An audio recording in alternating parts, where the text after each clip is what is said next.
From the American Museum of Natural History in New York City and beaming out across all of space and time, this is Star Talk, where science and pop culture collide.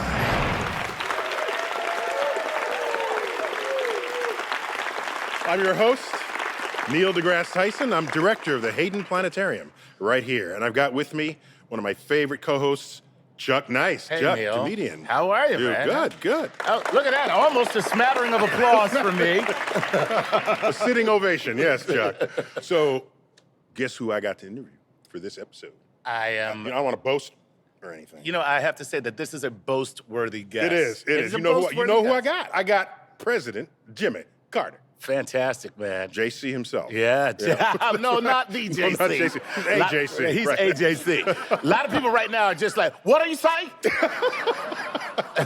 That would be a get if I got it. So he came through town because he's collaborating with us on an exhibit called Countdown to Zero. He's trying to eradicate certain eradicatable diseases. Cool. And I thought, I can't take on that topic alone because I be an astrophysicist. Right. And you be a comedian. Right. Right. So I had to bring on some top guns from elsewhere in the institution. My friend and colleague, Mark Siddall. Mark, give it up for Mark Siddall. You specialize in blood-sucking parasitic leeches.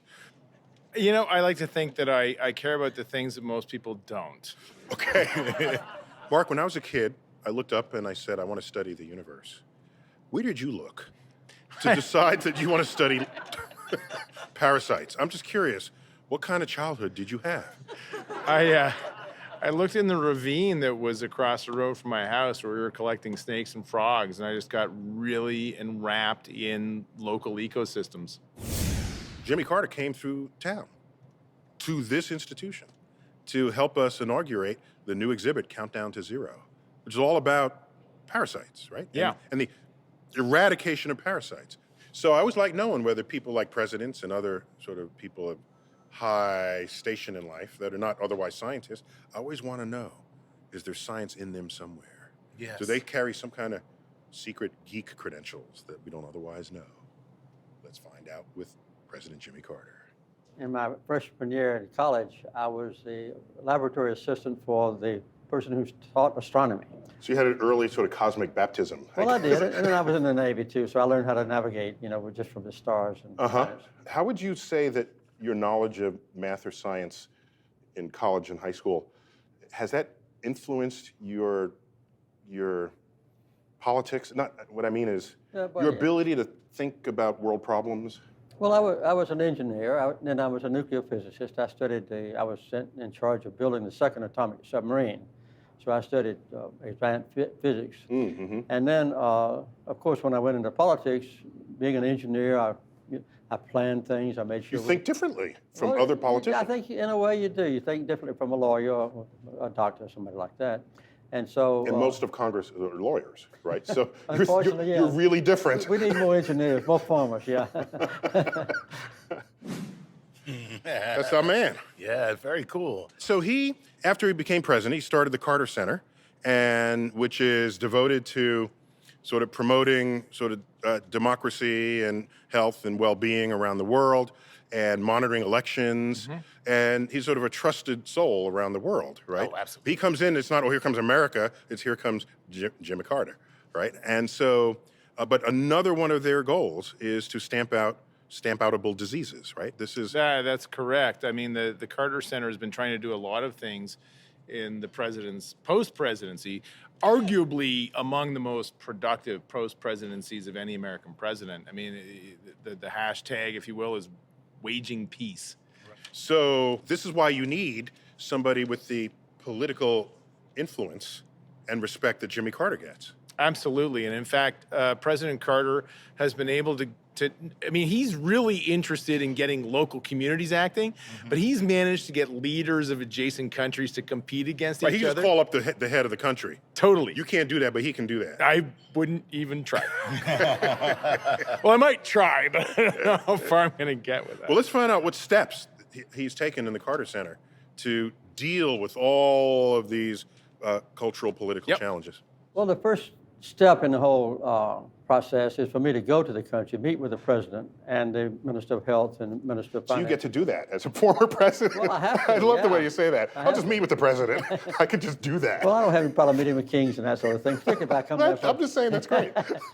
But we signed a memorandum of understanding, kind of like a contract or covenant, and they do certain things, we do certain things. And then we go in with their full support and permission and start going from one village to another. We don't send in money to the countries. We don't send in medicine to the countries. We don't send in filter cloths to the country.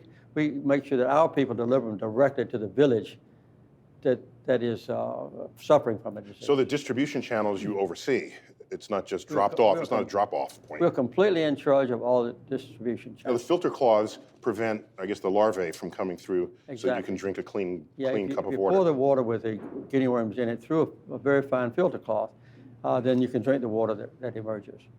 And how about in times of war? How do you get in? That's a very difficult time. We've had, that's been our biggest holdup in South Sudan, which has been at war now off and on for 25 years. We try to promote peace. We negotiate peace agreements and hold elections as well. But when a conflict breaks out in a region, quite often they'll steal our motorcycles, they'll steal our delivery trucks. Resources. Yeah, and they steal anything that's valuable, as well as attacking sometimes our own people who are there to help them do away with the disease.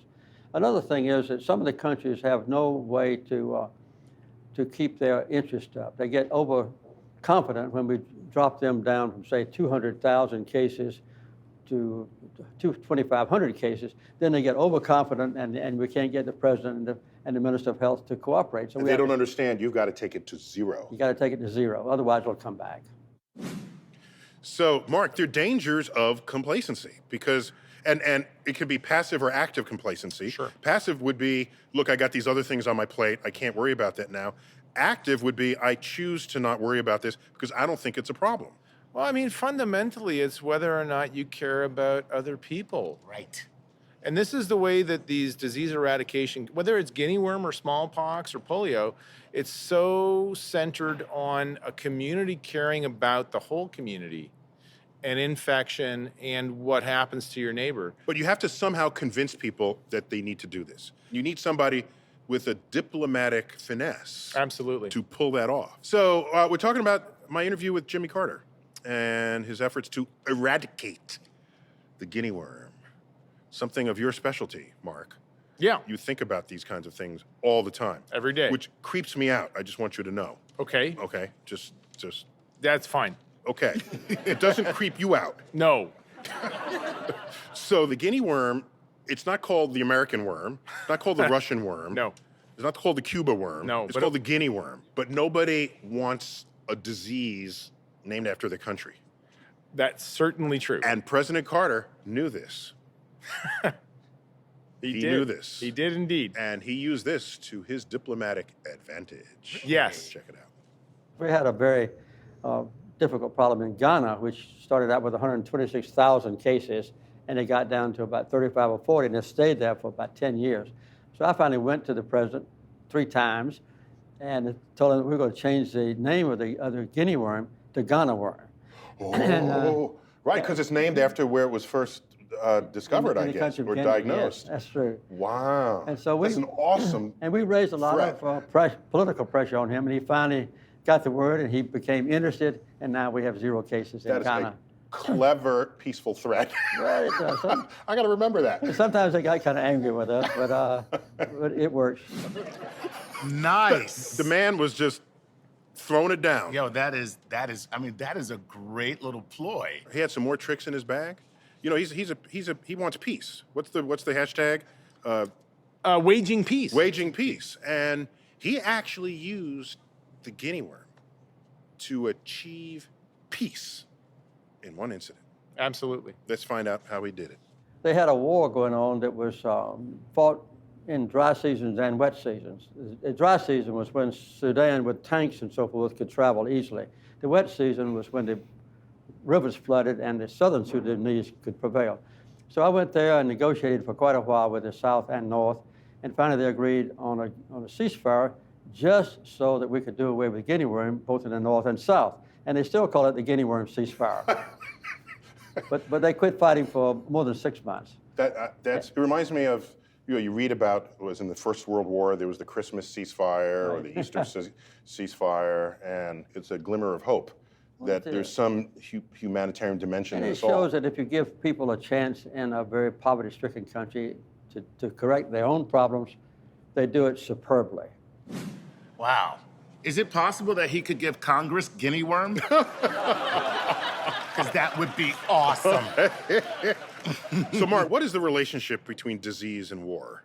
There's a very strong correlation. Probably the best example is if you go to the CDC website or the WHO Center for Disease Control? Center for Disease Control website or the World Health Organization website, and you look at the distribution of polio right now, there's fewer than 500 new cases of polio a year, but they're in Waziristan, they're in Syria, they're in southern Somalia, and they're in northern Nigeria. These are places of conflict. And in fact, when I was with the Carter Center in South Sudan, there was some conflict going on very nearby that really gets in the way of infrastructure. And what goes on in a war-torn area is an inability to provide services and an inability to track cases and find out where they are. Both of those. At the front end and the back end, you lose the connection to healthcare, and it's devastating. So clearly, there are all kinds of challenges on this war on germs and parasites.